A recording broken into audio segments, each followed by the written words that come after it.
Vamos a intentar analizar todas las consecuencias, todo lo que implica también en un momento en el que parece que se están disipando o no esas dudas sobre la inteligencia artificial. Saludamos a Lorenzo Ramírez, periodista económico. ¿Qué tal, Lorenzo? Muy buenos lunes, buenos días. Muy buenos días, ¿cómo estáis? Muy buenos días. Bueno, parece que por fin, ¿no? Desbloqueo después de 14 intentos, a la 15 creo que va la vencida entre los demócratas y republicanos. Ha habido mucho suspense, un senador que venía por Texas, pues precisamente por ese caos aéreo, pues llegaba bastante tarde y era, bueno, pues que aplaudido. Y en definitiva, no sé hasta qué punto, qué lectura puedes hacer de todo esto, porque había mucha tensión en el programa de alimentos, había mucha tensión también en el ámbito aéreo, pero también incluso presión militar y, por supuesto, con algunas penalizaciones en las urnas. Hasta que no les afecta a ellos directamente, pues realmente no hay muchas voluntades de acuerdo y prima sobre todo la trinchera política, el enfrentamiento continuo, y en esta ocasión lo hemos visto una vez más. Yo la verdad tengo que confesar, lo he dicho públicamente en varias ocasiones, que yo pensaba que esto se iba a solventar antes. Es verdad que hay un duro enfrentamiento entre demócratas y republicanos. En realidad todo esto pues es consecuencia también de que ya pues ambos partidos están viendo muy cerca esas elecciones de midterm, y todo lo ocurrido en la última semana yo creo que a los dos contendientes les ha recomendado pues por lo menos enterrar el hacha de guerra, aunque sea durante un tiempo. Este principio de acuerdo en el Senado para reabrir el gobierno federal tras 5 semanas de bloqueo pues implica en primer lugar una cesión por parte de los republicanos, que prometen a los demócratas una futura votación sobre esa extensión de los subsidios para la atención médica, que al final pues siempre, ¿no?, en todas las negociaciones presupuestarias es uno de los temas estrella. Y luego garantías, y esto también es muy importante, de que los trabajadores federales despedidos durante el cierre pues sean reincorporados a sus puestos, alejando cualquier posibilidad de ajuste del gasto salarial, una posibilidad sobre la cual Trump también había hecho pivotar una de sus principales banderas y que afectaría a unos 4.000 empleos según los cálculos que se están pues aportando en los grandes medios norteamericanos.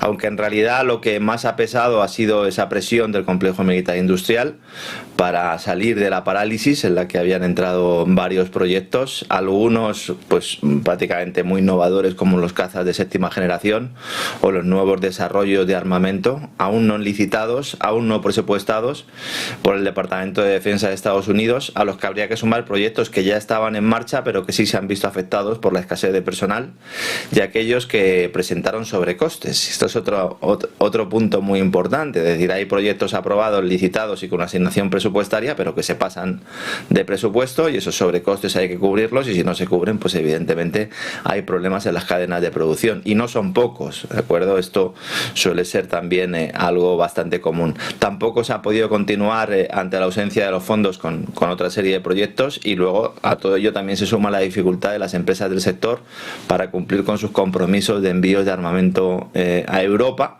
con entregas por valor de miles de millones de dólares en el aire que también afectaban a Ucrania y también de forma indirecta a Taiwán, y también dificultades para el trabajo de la inteligencia civil y diplomática. Luego, además de la cuestión militar, habría que añadir también que ha pesado mucho sobre este principio de acuerdo, que todavía, como decías antes, tiene que ser aprobado por el Congreso, la amenaza de la parálisis de la actividad aeroportuaria, que ha pasado de ser una amenaza a una realidad. Hay que decir que bueno, pues el país se enfrentaba a un caos. Estamos hablando de un país que depende enormemente del transporte aéreo, evidentemente, por sus largas distancias, y no solo el senador por Texas, sino que ha habido miles de vuelos que han sido cancelados ante la falta de controladores aéreos y la suspensión de las actividades gubernamentales, con lo cual aquí teníamos otro elemento de presión. También la interrupción de los programas de ayuda alimentaria y sanitaria, de la que dependen decenas de millones de personas, que es algo en lo que poníamos el foco hace unas semanas, y en el seno del Partido Republicano pues consideran que esto le está empezando también a pasar factura en las recientes citas con las urnas, no solo en la ciudad de Nueva York. Hablábamos de Mandani la semana pasada, sino en estados como en Virginia, en Nueva Jersey, en California, en Pensilvania, en una semana que ha terminado para Donald Trump bueno, pues bastante mal, siendo incluso abucheado en un partido de la NFL, de la Liga de Fútbol Americano, cuando tomaba juramento a miembros de las Fuerzas Armadas en honor al Día de los Veteranos, y que supuso uno de los pocos momentos en los que Trump pues se pone un poco en la piel de Pedro Sánchez, ¿no? Esos abucheos generalizados a los cuales él normalmente, sobre todo en últimos tiempos, no estaba acostumbrado. Todos estos factores han ido indicando a republicanos que deben llegar a un acuerdo con sus adversarios políticos para desbloquear el presupuesto norteamericano, y luego por su parte los demócratas también quieren vender el posible pacto como una victoria, a pesar de que pues también están interesados evidentemente en salir de ese atolladero para mantener funcionando sus propias estructuras de partido, sus propias estructuras de gobierno estatales, para que no le corten el grifo, entre otros, al propio Mandani. Y veremos si este parón también afecta al Producto Interior Bruto del cuarto trimestre, porque ya había advertencias en este sentido. El director del Consejo Económico Nacional de la Casa Blanca, Kevin Hassett, poniendo la venda antes de la herida, un Kevin Hassett que además es candidato a suceder a Powell en la Reserva Federal. En caso de que se certifique también ese desbloqueo del Congreso, pues volveremos a tener cierta normalidad, sobre todo en la difusión de las estadísticas y variables macroeconómicas, que es otro factor que ha introducido cierta incertidumbre y que bueno, pues ha provocado una especie de apagón que también ha afectado a las decisiones de inversión, con lo cual pues vemos como poco a poco estas aguas van volviendo al cauce. No será la última vez que tengamos un bloqueo presupuestario, no será la última vez que tengamos un cierre de gobierno, y como te digo, hay que poner la mirada sobre todo en esas elecciones de midterm, que ahí es donde realmente se va a jugar el Partido Demócrata sus posibilidades, y donde Donald Trump pues va a ver hasta qué punto puede concluir la legislatura con margen de maniobra, sobre todo pues si pierde ese cierto control de los puestos que tiene ahora en el Congreso y en el Senado, que aunque evidentemente pues no le permiten hacer las cosas como él querría, pero sí pues le dan un cierto margen para poder realizar políticas y para poder llevar adelante su agenda.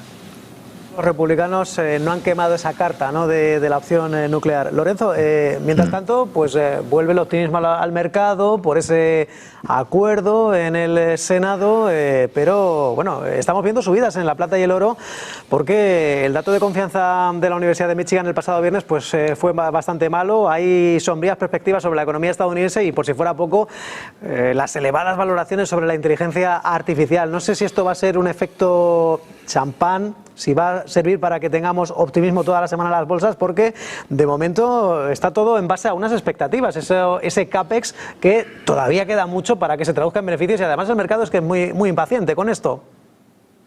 A mí me gusta insistir mucho en esto, porque incluso para el gran público, a lo mejor el público que no está muy especializado en esto de la economía o de la inversión, pues a lo mejor piensa que la inteligencia artificial en estos momentos es rentable, y evidentemente no solo no lo es, sino que, como bien dices, pues queda mucho tiempo para que lo pueda ser. Hay que decir que el sector está en un momento de dudas en lo referente a su atractivo, al atractivo inversor, después de que poco a poco pues se vaya asentando un cierto temor a que el crecimiento de las expectativas de desarrollo no se puedan plasmar en una rentabilidad en un plazo asequible. ¿Cuál sería ese plazo? Bueno, en el corto plazo ya sabemos que no, en el medio plazo es un poco donde va a estar la pelea, dependiendo sobre todo hasta ese momento de dos cosas fundamentales. Uno, el dinero público, y en segundo lugar las promesas de crecimiento futuro como bases para seguir impulsando las cotizaciones de las empresas tecnológicas, que están, bueno, pues en unos niveles absolutamente mayúsculos, y que están impulsando realmente los índices, ¿no? El principal directivo de OpenAI, de Sam Altman, precisamente en los últimos días ha vuelto a insistir en solicitar dinero de los contribuyentes para seguir expandiendo la actividad. Esto, si lo hacen los chinos, pues está muy mal. Si lo hacen los norteamericanos, parece que todo el mundo aplaude con las orejas, incluso indicando que el gobierno es una especie de prestamista de última instancia para el sector de la inteligencia artificial, lo cual, insisto, yo creo que esto es la asunción de que, bueno, pues no hay ningún tipo de criterio de mercado aquí. Es una suerte de banco central, actúa el Tesoro como una suerte de banco central que usará toda su potencia recaudatoria y de emisión de deuda también para mantener a esta aristocracia tecnológica que cada día pues se hace más indispensable para el control social. Yo creo que esto, desde un punto de vista estrictamente inversor, no creo que sea muy halagüeño. Todo ello, además, con el telón de fondo de una salida a bolsa de OpenAI, precisamente de la compañía, que todavía no tiene fecha, pero que ya, bueno, pues han aparecido algunas informaciones, aunque la compañía lo haya negado, evidentemente, que van a salir a bolsa. El hecho de que la empresa haya dejado de ser una empresa con ánimo de lucro, sin ánimo de lucro, perdón, y que ahora sea con ánimo de lucro, el hecho de que Microsoft esté esperando ahí agazapada para pegar uno de los mayores pelotazos bursátiles de la historia, evidentemente en una operación que va a marcar un antes y un después, y que permitirá crear, bueno, pues una situación de rally que podríamos todavía ver una situación en la que se produzca la mayor operación a bolsa de la historia, ¿no? Y como podría, y esto lo suele señalar muy bien el analista español Alberto Iturralde, compañero de este programa, y que además aquí la semana pasada lo explicó en varias ocasiones, él considera que esto podría dar el pistoletazo de salida para la explosión de la burbuja, es decir, que nunca se produciría esta explosión antes de que salga OpenAI a bolsa. Entonces, claro, según este argumento, este contexto, que además está respaldado por los hechos, según hemos visto en las últimas horas y por la propia declaración de Sam Altman, esto implicaría que el Tesoro y la Reserva Federal pues estarían permanentemente asistiendo al sector. De hecho, la institución que preside Powell le sigue trasladando la idea también de que va a volver a comprar activos para sostener artificialmente las valoraciones, para alimentar con liquidez el sistema, para evitar también al mismo tiempo una recesión en Estados Unidos. Un proceso que se acompañará, como viene siendo habitual, con la adquisición de deuda pública, tal como acaba de admitir el presidente de la Reserva Federal de Nueva York, John Williams, y por lo tanto aquí estamos ante la situación de cuanto peor mejor. Es decir, el hecho de que el índice, el sentimiento de confianza de Michigan esté bajo, el hecho de que pueda repuntar, como está sucediendo, ¿no? El desempleo, aunque todavía tasas, bueno, que si las vemos en Europa la verdad es que nos da envidia, hablar de problemas de empleo con una tasa un poco más del 4%, pues la verdad es que es tremendo, pero en Estados Unidos hay que decir que el pleno empleo, que es por debajo del 5%, es incontestable, aunque pueda haber problemas en determinados estados, es un país muy grande, pero este discurso de que realmente pues hay un problema permite, bueno, pues que quitar el tapón de la liquidez, una liquidez que sigue nutriendo a los mercados, vamos a llamarlos mercados entre comillas, y que se produce a pesar de que la inflación está muy lejos de ser controlada. Es decir, ya no es que solo nos fijemos en el IPC, que el índice de precios al consumo que pueda estar en el entorno del 3%, es decir, en estos momentos los hogares en Occidente están perdiendo aproximadamente un 15% anual de poder adquisitivo, o sea, es la inflación real, y lo demás son tonterías. Luego además existe otro componente importante de riesgo en el sector tecnológico estadounidense, se habla muy poco y esto es muy relevante, y son las participaciones cruzadas que tienen los distintos agentes del sector entre sí, y que aumentan precisamente los riesgos de contagio en el caso de que uno de ellos pues, pueda sufrir problemas derivados por esa desconfianza en sus modelos, en sus perspectivas de negocio, y como digo, no, pues en principio esto es una cuestión un poco de fe. Es decir, como la IA no es rentable, pues todo el castillo de naipes se levanta sobre los cimientos de la confianza. Si se resquebraja la confianza, pues todo el edificio cae. Entonces, esto es lo que está planteando el famoso inversor Michael Burry cuando pone el foco en las empresas tecnológicas como posibles protagonistas de otro gran crash, que era un tema del que se habló mucho la semana pasada. También hay determinados movimientos del sector bancario que ahondan en esta tesis. Hemos conocido también la decisión de Deutsche Bank de crear una estrategia para cubrir su exposición a la deuda que proviene precisamente de la financiación de los centros de datos para satisfacer la demanda de inteligencia artificial, de computación en la nube, las inversiones necesarias energéticas para poder alimentar a estas centrales. Estamos hablando de créditos por valor de cientos de miles de millones de dólares que tienen un colateral, una garantía que depende fundamentalmente de esas expectativas de rentabilidad y de esas expectativas de apoyo gubernamental, que son dos factores que al final son factores discrecionales, porque dependen al final de la voluntad o de la decisión política o de la confianza que pueda generar en el mercado. Son demasiados elementos de riesgo, a mi juicio, en una actividad en la que están puestos demasiados intereses, en la que el crédito concedido y el capital real experimentan una divergencia cada vez más notable. Bueno, el hecho de que es una burbuja, bueno, yo creo que es incontestable. Ahora yo siempre digo lo mismo, ¿no? ¿Se va a pinchar o se va a ir vaciando el globito poco a poco sin que haya víctimas en el margen? Nunca se ha conseguido hacer un proceso de este tipo y veremos si la crisis se produce después de que algunos peguen el pelotazo, que normalmente es lo que suele ocurrir en estos contextos. Esto no implica que luego la inteligencia artificial, aunque hubiera un derrumbe, no fuera a extenderse. Yo siempre pongo el ejemplo de las .com. Cuando la crisis de las .com, el Nasdaq se derrumbó, cayó a plomo, muchas empresas desaparecieron y esto no evitó el auge de Internet. Lo que pasa es que habrá muchos actores que a lo mejor hoy consideramos incontestables y que en el día de mañana pues directamente ni siquiera existen, o si existen será gracias al apoyo gubernamental siguiendo el modelo chino, ese que tanto se demoniza y al que parece que todos nos miramos como un espejo, ¿no? Mientras tanto, bueno, pues antes hablaba Miguel Ángel temprano, ¿no? de todo este proceso de adhesión de algunos Estados miembros de la Unión Europea.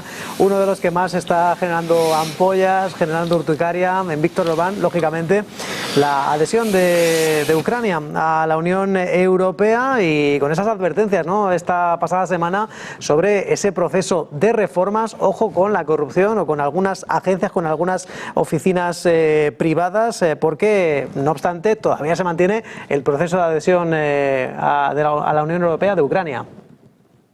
Aquí la cuestión con respecto a la adhesión de Ucrania, hay que tener primero una cosa muy clara. Es decir, si no se hubiera producido la guerra de Ucrania, la intervención militar rusa en Ucrania, como queramos denominarlo, Ucrania no entraría en la Unión Europea, bajo ningún concepto. Porque todos los informes publicados por la Comisión Europea hasta el año 2021 especificaban que Ucrania no solo no cumplía con los requisitos económicos, sino tampoco en materia judicial y especialmente en materia de corrupción. Es decir, Ucrania, según la propia Comisión Europea, último informe de antes de la guerra, año 2021, Ucrania es un Estado fundamentalmente corrupto, con un gobierno corrupto y que no puede entrar en la Unión Europea. Ese era el veredicto de la Comisión Europea, no es una opinión que podamos vertir aquí, era el propio veredicto. Claro, cuando empieza la guerra o cuando Rusia entra en la guerra, ya sabemos todos que las repúblicas del Donbass siempre han considerado que esto es una guerra civil y que Rusia entra a ayudarles, pero con independencia de lo que pueda pensar cada uno, una vez que se produce ese contexto, los mensajes respecto a la adhesión de Ucrania a la Unión Europea, bueno, pues empiezan a cobrar fuerza y se empieza a dejar a un lado los criterios técnicos, los criterios políticos y los criterios, bueno, pues que establecen las diversas bases. Durante este tiempo se han emitido informes por parte de la Comisión Europea, informes que pues realmente no han tenido mucho predicamento. El último, precisamente como dices, la semana pasada. Es un informe de la Comisión Europea sobre la situación política y judicial ucraniana que ahonda ese informe los problemas que ha tenido de forma recurrente el régimen de Kiev para cumplir con los mínimos requisitos para incorporarse al club comunitario. Aunque esto no implica que se vaya a paralizar el proceso de adhesión. Es decir, como esto es una decisión política, es una decisión tomada además fuera de la propia Unión Europea, dentro del marco OTAN, pues vemos que aunque los problemas siguen, de hecho ahondados en buena medida, ¿no?, por esta economía de guerra y por el suministro continuo de armamento y de dinero no fiscalizado y que ha propiciado incluso algunas dimisiones dentro del propio gobierno de Zelensky, con algunos imputados y acusados por corrupción, bueno, pues vemos que aquí hay una evidente violación de los procesos que se debe seguir para que Ucrania se convierta en otro Estado de la Unión. Este documento al que hago yo referencia es público. Está disponible en la página web de la institución, de la Comisión Europea, con fecha 4 de noviembre, y ahí Bruselas pide al gobierno de Zelensky que deje de entregar contratos públicos a dedo a empresas afines, le exige que reforme el sistema de justicia para que fiscales y jueces no sean manejados y enchufados por el gobierno, también le exige que elimine la protección a los altos cargos políticos para no ser procesados precisamente por corrupción, que se protejan los derechos a las minorías, en clara alusión precisamente a los ciudadanos de habla rusa, a los cuales el informe no menciona expresamente, pero admite que son perseguidos en el país. De hecho, hay muy poca gente que sepa esto, porque la desinformación yo creo que es imperante, y sobre todo el intento de tapar la información. Antes de que se produjera esa guerra en el Donbass o esa intervención militar rusa en el este de Ucrania, se produjo un éxodo de ciudadanos de habla rusa hacia Rusia, porque estaban siendo perseguidos, estaban viviendo un apartheid por parte del régimen de Zelensky, que desde el año 2014 pues está persiguiendo todo lo que tenga que ver con la cultura rusa en ese nacionalismo exacerbado que sobre todo en la zona del oeste pues está amparado por simpatizantes nazis, que abiertamente son nazis. Entonces esto se refiere normalmente Putin cuando habla del tema de la desnazificación. Entonces, claro, el informe no los menciona expresamente, pero dice, oiga, no se están protegiendo las minorías en el país. ¿Qué minorías son? Pues precisamente estas. Este informe, que yo recomiendo a todo el mundo que lo lea, confirma la existencia de torturas en las cárceles por parte de oficiales ucranianos, confirma la persecución a periodistas que fiscalizan las acciones del régimen de Kiev. Hay varios periodistas que han tenido que salir del país, periodistas a los cuales se intimida y se acosa de forma selectiva, algo que deja meridianamente claro este informe. Las autoridades europeas lo consideran como algo probado. Entonces, claro, el contenido de este documento dista mucho de los elaborados y publicados antes de la guerra de Ucrania. Pues verdaderamente no, básicamente es lo mismo. Y en aquellos momentos, ¿cuál era la recomendación que daba la Comisión Europea? Pues descartaba la adhesión de Ucrania a la Unión Europea precisamente por todos estos déficits, vamos a decirlo así, democráticos. Y ahora estos déficits se minusvaloran porque el guión ha cambiado. ¿Y quién marca este guión? No lo marca la Unión Europea, lo marca la OTAN, que ha ofrecido a Zelensky como segundo plato entrar en la Unión Europea a cambio de que se olvide una incorporación de pleno derecho al Grupo Atlántico.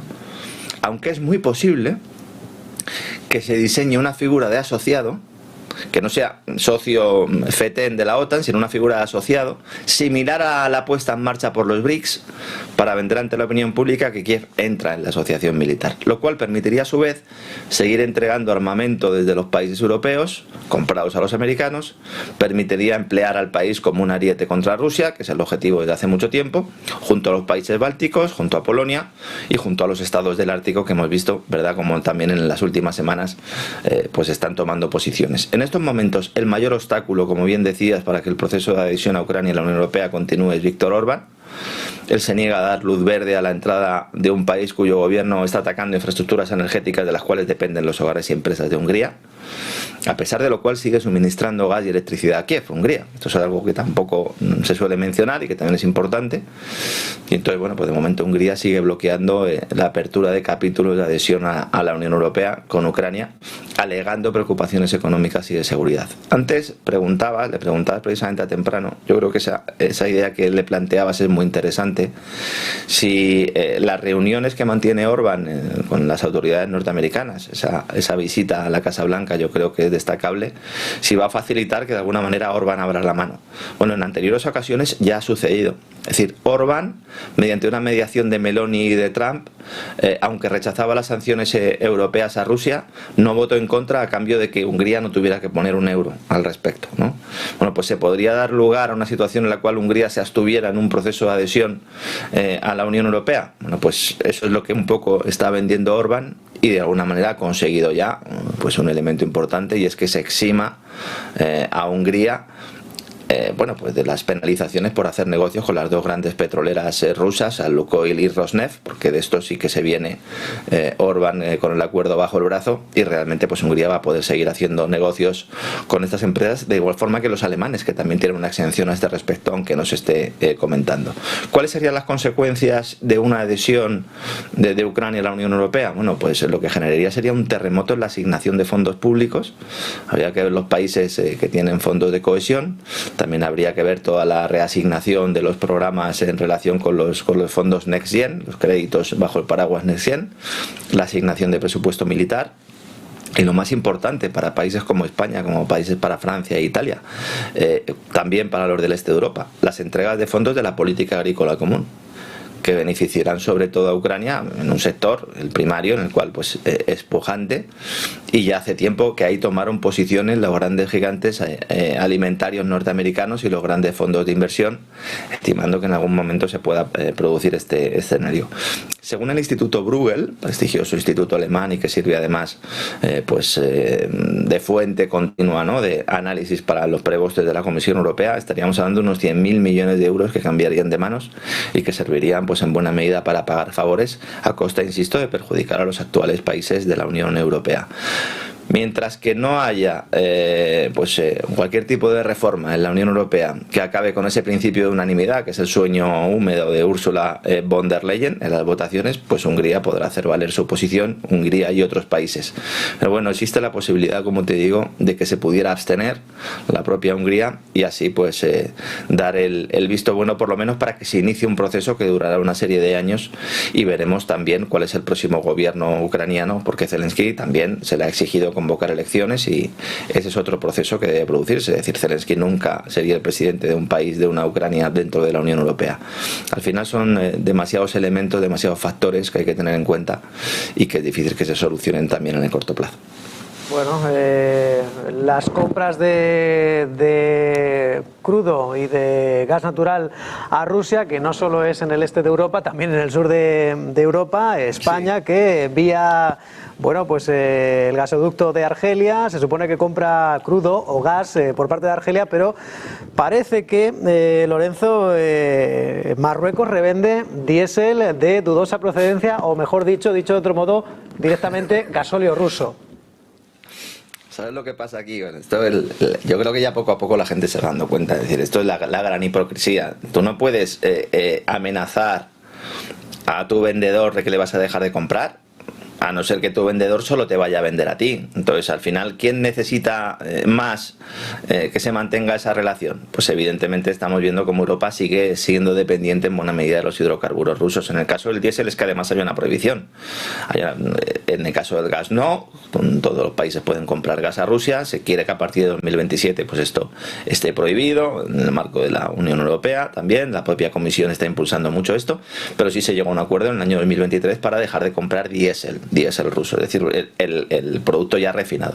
Entonces, ¿qué es lo que está ocurriendo? Desde hace ya bastante tiempo, aunque oficialmente no se esté diciendo, pero hay refinados rusos que están entrando a España vía Gibraltar y Algeciras, con la flotilla de armadores griegos, que en buena medida son una flotilla que pertenecen a algunos barcos a la famosa flota fantasma rusa, pero en otros casos no, en otros casos son barcos de armadores griegos que además operan con bandera griega. Entonces, aquí la idea es, hay una presencia de buques procedentes de Rusia con refinados que van destino Tánger. Hay un tráfico, hay una manera indirecta. Hay un autor español que se llama Rafael Muñoz Abad, analista español también, que lleva mucho tiempo hablando sobre esto.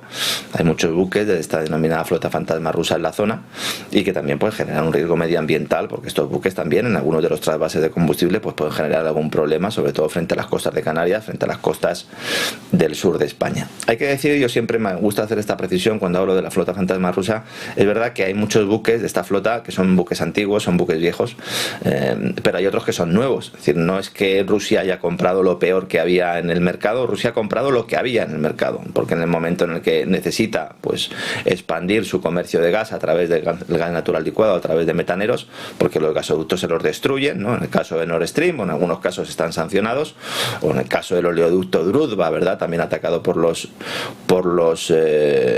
ucranianos, ¿no?, con la ayuda de británicos y norteamericanos. Entonces lo que ha hecho fundamentalmente es expandir su industria de gas natural licuado. Entonces, ¿qué pasa? Pues que los buques salen por el Báltico, entran por el Mediterráneo vía Gibraltar, Algeciras y pues ponen su combustible en España. ¿Qué pasa? Que Marruecos no ha establecido ninguna sanción sobre este hidrocarburo con el Kremlin. Entonces, como Bruselas sí, desde febrero del 2023, pues Marruecos tiene una oportunidad. Entonces, ¿qué está haciendo? Pues Marruecos lo que hace es le compra el gasóleo a Rusia. Solo hace falta ver los datos, lo que va del año 2025, que ya casi está tocando su fin, como los puertos marroquíes pues han estado llenos de barcos llevando el preciado hidrocarburo, que luego es revendido por el régimen de Mohamed a España. Y luego no sabemos realmente si se queda en España o está yendo por toda Europa. En el sector siempre advierten, cuando se les pregunta sobre esto, dicen, oiga, es que no hay lógica económica en que un país que no cuenta con capacidad de refino, porque Marruecos no tiene plantas refineras operativas desde el año 2016, no tiene sentido de que compre para reexportar, que compre el producto para luego refinarlo y reexportarlo. Y directamente tampoco para reexportarlo, para revenderlo, porque el coste estaría por encima de los precios del mercado internacional. Por eso consideran que lo que sucede aquí es que hay alguna ventaja competitiva en ese producto, y ahí ven la posibilidad de que el diésel ruso, que llega a menor coste, y esta es la clave aquí, se introduzca en los sistemas de almacenaje marroquíes, se mezcle y se reexporte a España. Es decir, nos están vendiendo diésel de garrafón para que nos entienda a todo el mundo. Y luego se le pone una certificación del país norteafricano, no diésel marroquí. Diga, pero si Marruecos no produce diésel, claro que no, porque es diésel ruso. Entonces, en el otoño del año 2024, hace menos de un año, la Oficina Nacional de Investigación contra el Fraude y las autoridades de competencia abrieron una investigación por lo que denominaron la mafia del diésel en España, que era una trama que en teoría movía unos 1.900 millones de euros. Esto, pues generó cierto revuelo, algunos medios se hicieron eco de ello, y en el inicio de la trama se situaba pues una venta de combustible, fundamentalmente diésel ya refinado, precisamente importado de falsa bandera, proveniente no solo de Rusia, sino también de Siria y de Irán, que son todos ellos países con límites a la exportación, con sanciones a la exportación, pero cuya nacionalidad no solo se altea en Marruecos, sino también en Turquía. Es decir, se finge, en el caso de Turquía, haberse cargado, descargado y refinado, para que la bandera bajo la que se importa ya no sea la de regímenes sancionados. En este caso sería Marruecos, podría ser Turquía.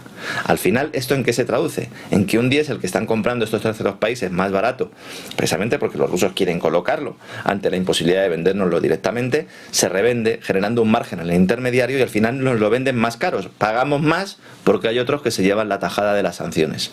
Algunos, hay que decir que este proceso lo hacen de forma legal, porque no lo revenden, sino que lo refinan de verdad. como la India, por ejemplo. La India compra el combustible, bueno, compra el gas, lo refina y luego nos lo vende. Nos lo vende Europa, nos lo vende Estados Unidos de forma completamente legal. Y aquí es donde entra ese anuncio realizado en las últimas horas de que Grecia y Polonia venderán gas licuado a Europa. Aquí la gran cuestión es, ¿este gas licuado que van a vender a Europa va a ser ruso? ¿Va a ser norteamericano? ¿Va a ser gas ruso que nos van a colocar a precio de gas norteamericano? Pues yo me temo que va a ser esta última opción. Sanciones boomerang. Y eso que Zelensky en las últimas horas acaba de anunciar que Europa va a presentar el 20º plan de sanciones. Ya llevaríamos 20 planes de sanciones que han servido fundamentalmente para atacar los cimientos de la propia economía europea. Saber cuánto tiempo seguimos en este error. Mientras que duren los enfrentamientos, mientras que dure la guerra de Ucrania, nosotros seguiremos aprobando sanciones que al final pues suponen pegarnos un tiro en el pie y que benefician a terceros países que poco tienen que ver con la Unión Europea, y en algunos casos, bueno, pues son países que son claves, ¿verdad?, para esa OTAN. Con el caso de Turquía y Marruecos, yo creo que como dos grandes estrellas. Lorenzo Ramírez, periodista económico, un placer comentar todo esto en este lunes 10 de noviembre. Buen día, buen negocio, buena semana. Igualmente, un abrazo.